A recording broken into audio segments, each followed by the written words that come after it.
JDU कार्यालय में जनता दरबार के बाद ग्रामीण विकास मंत्री श्रवण कुमार ने कहा कि सबसे बड़ी चुनौती सुखाड़ की है। भारत सरकार ने कृषि विभाग को निर्देश दिया है कि वैकल्पिक फसल लगाने के लिए अभी से उपाय किए जाएं और इसको लेकर किसानों से बातचीत की जाए। शुक्रवार को छुट्टी के विवाद पर ग्रामीण विकास मंत्री ने कहा कि बहुत कुछ परंपराएं पहले से चली आ रही है और कुछ चीजें नियम कानून से भी चलती है, कुछ चीजें आपसी सहमति से चलती है। उन्होंने कहा कि इसी तरह से चलनी चाहिए। गिरिराज सिंह के सरिया कानून के सवाल पर यही कहा कि यह तो वही बता सकते हैं। आइए सुनते हैं क्या कहा श्रवण कुमार ने। सबसे बड़ी जो चुनौती अभी राज्य के सामने है यही है जो सूखा की स्थिति है और किसानों के सामने बहुत बड़ी परेशानी है, बहुत बड़ी दिक्कत है। उसके सामना करने के लिए डीजल अनुदान दिया गया है और राज्य के किसानों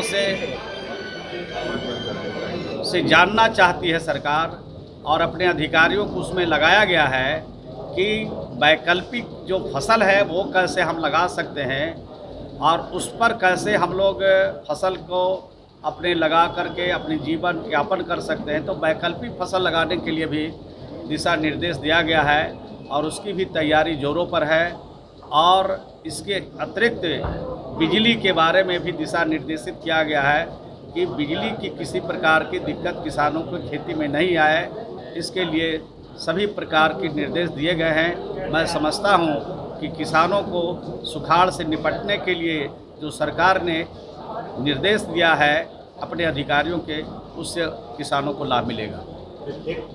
देखिए, समस्या का हल कानून से भी होता है और समस्या का हल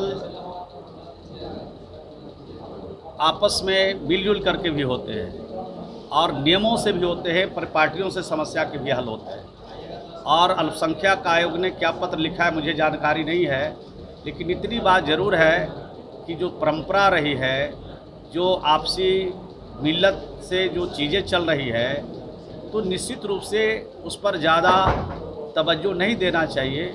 और मैं समझता हूं कि इसके बारे में शिक्षा विभाग कोई निर्णय लेगी और उस निर्णय से आप सबको जानकारी प्राप्त। इस पर आपत्ति जता रही है और गिरिराज सिंह ने सरिया कानून भी बता दिया कि ये सरिया कानून नहीं, अलग अलग तरीके से लोग बोलते रहते हैं, निजी राय उनकी हो सकती है।